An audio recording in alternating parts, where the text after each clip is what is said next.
ভাইজানেরা, জওয়ান যুবকেরা, ও মুরব্বিয়ানেরা, শুনে রেখে দিন বাবা,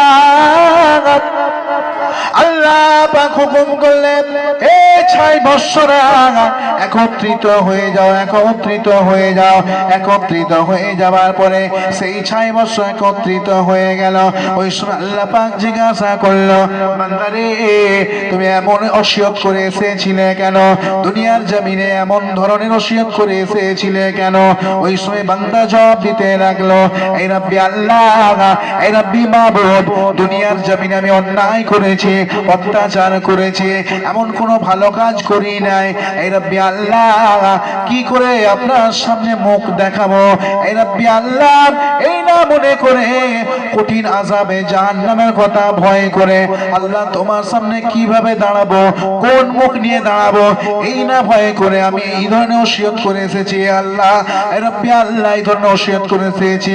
আল্লাহ পাক বললেন, এই আমার বান্দারে, এই আমাকে, আমি আল্লাহকে এত ভয় করার কারণে, এই ভয় করার বদৌলতে আমি আল্লাহ তাআলা তোর জিন্দেগির সমস্ত গুনাহগুলোকে ক্ষমা করে দিলাম।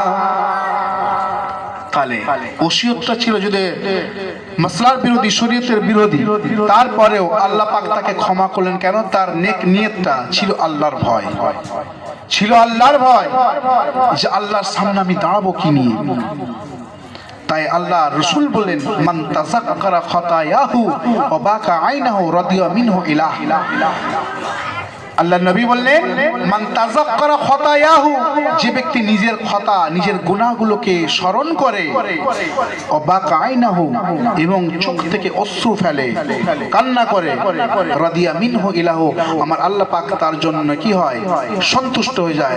আর আল্লাহ সন্তুষ্ট হয়ে গেলে সেই বান্দার গুনাহগুলোকে আল্লাহ ক্ষমা করে দেয়। জোরে বল সুবহানাল্লাহ।